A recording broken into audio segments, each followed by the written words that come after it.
Hello and welcome to Awakening the Blog.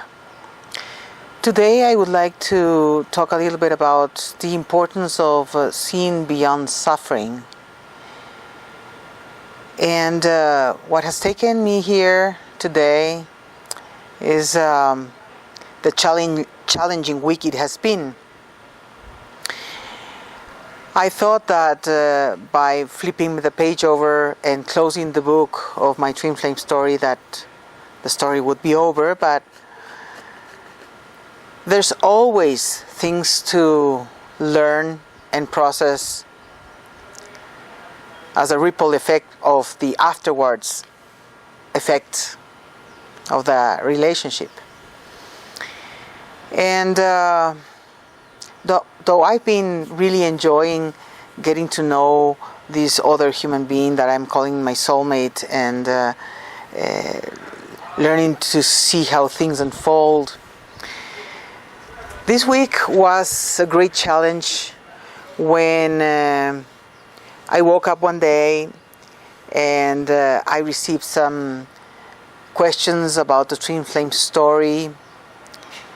That obviously I love to hear from other people's stories and doubts and processes. And so this question that I was made in one of the chapters about unconditional love made me rethink the process I lived. So I wake up very early because I gotta teach some classes at 6:30 in the morning, and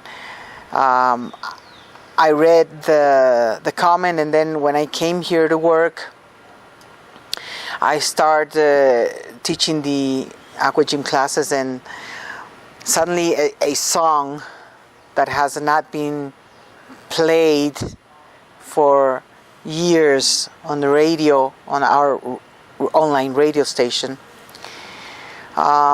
suddenly pops up while I was teaching, and it directly connected me with him so strongly. So one thing and then the other, and then a couple of more things happening during the day made me reconnect to my twin flame experience with a lot of sadness, I must say. I was in tears, crying, because reliving certain memories was quite painful. And one thing that has been coming up is the suffering issue, like how much we are accustomed to stay in our feelings, and when there's suffering involved or even happiness involved, we stay in the suffering or we stay in the happiness. We attach to the feelings, and we don't realize that there's something beyond the feelings, that the experience of those feelings, whether it's happiness or sadness or whatever,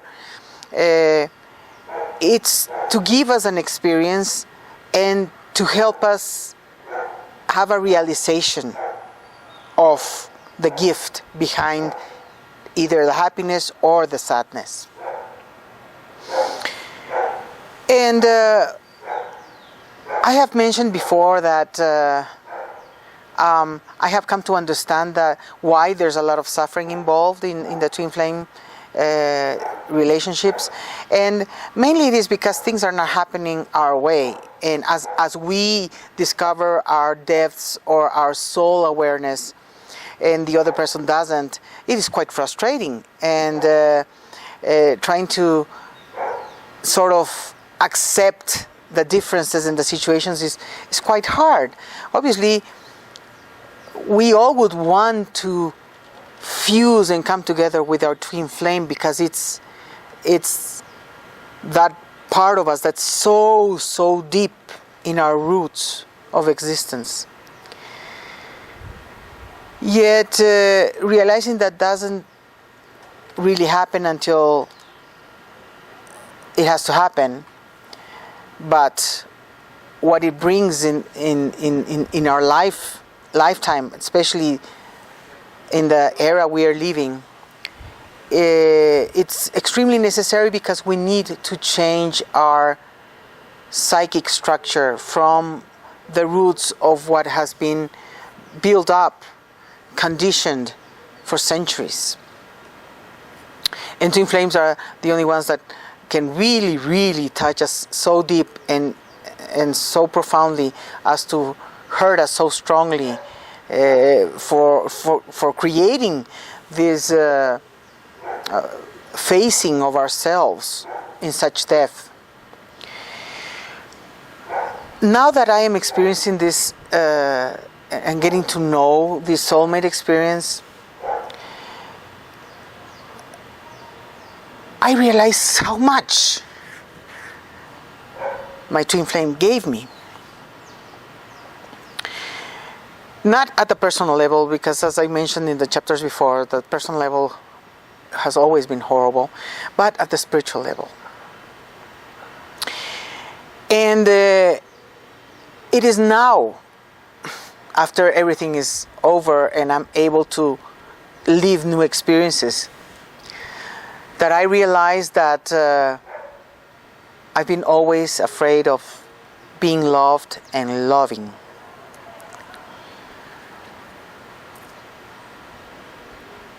But after I had that experience that I've called unconditional love, because that's how it felt. It's like this kind of love where there are no conditions whatsoever to be or not to be together, where freedom at all costs is the basis, where there is even no sexual desire in the way we experience our bodily passion, erotic sexual impulses, because it goes way beyond that.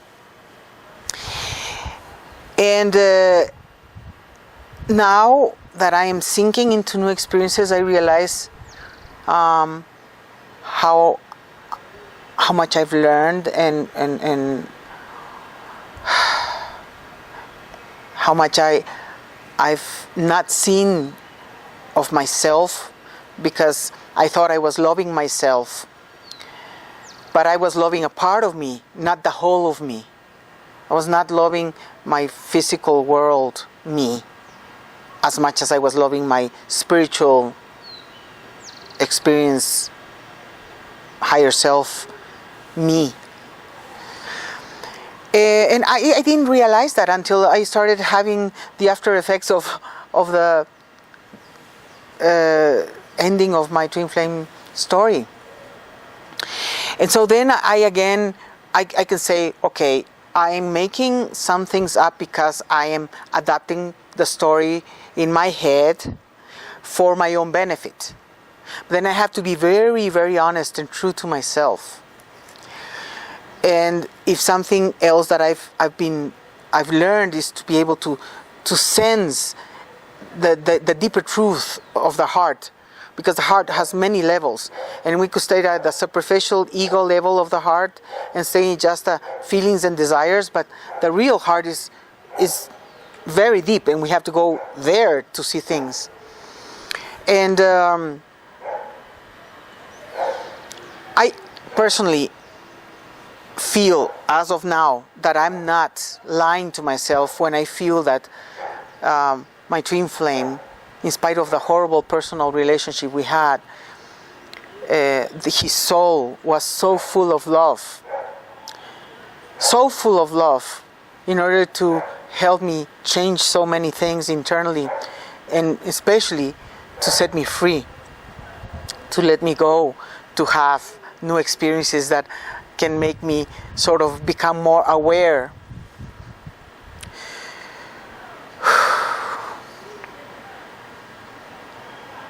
Of all the lessons, all the teachings that one can receive. And for me to be able to learn those lessons, I have to have gone beyond the suffering. If I stayed in all the suffering that he, at the personal level, gave me, and be angry and resentful and hateful for that, and I wouldn't go beyond that. I would not see the love, that real love that's behind all that. And I'm seeing all that love by all the things, even the way that we separated at the personal level. That was horrible for me. If it didn't happen that way, probably I would still be hooked onto him, thinking that maybe things would change eventually, and not being able to focus completely on my new experiences. So, I'm always going to leave the possibility of the part of me that doesn't see everything so clearly yet. As I am awakening and things are being revealed to me as I awaken, that there's a possibility that maybe I'm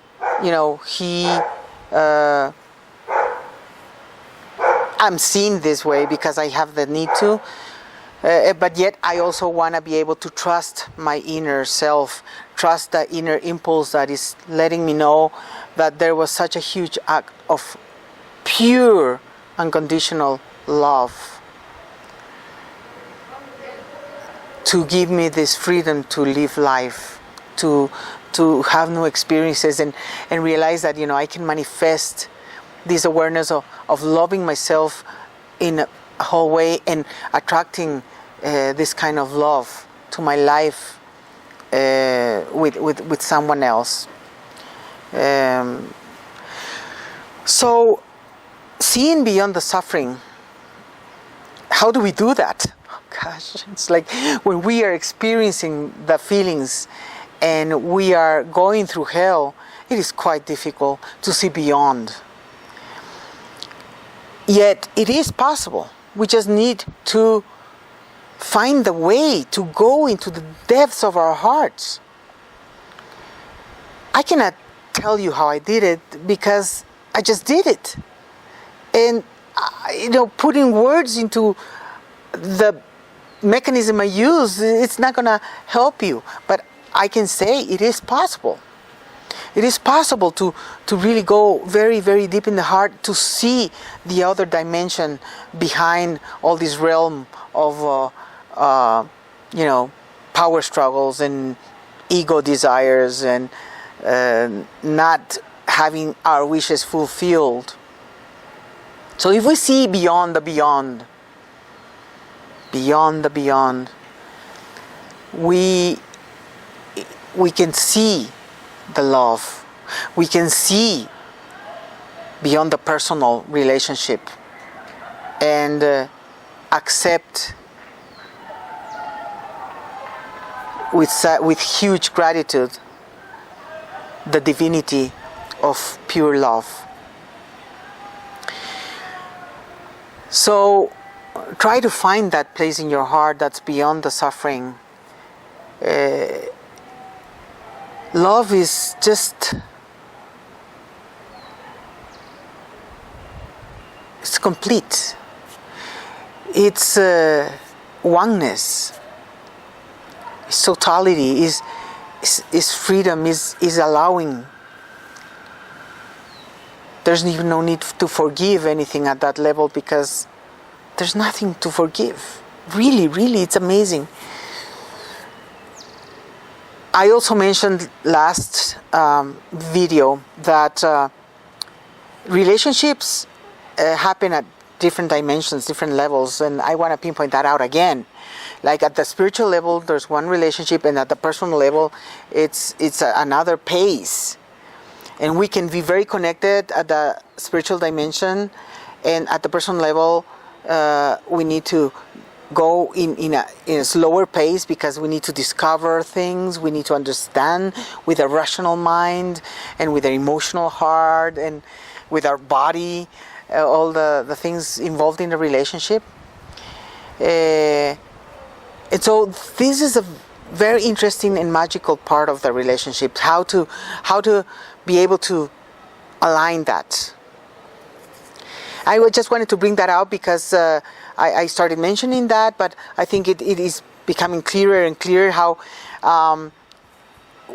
by working on ourselves, we are working on a relationship. By overcoming our blockages and the inner conflicts we have, we are not only working on ourselves, we're working on the relationship as well. So I invite you to leave your comments, your questions on the post here in the YouTube or on the blog as well. And I want to thank you so much for listening to this video and being part of the whole story. As I discover things, I will keep on sharing what I discover. Until then.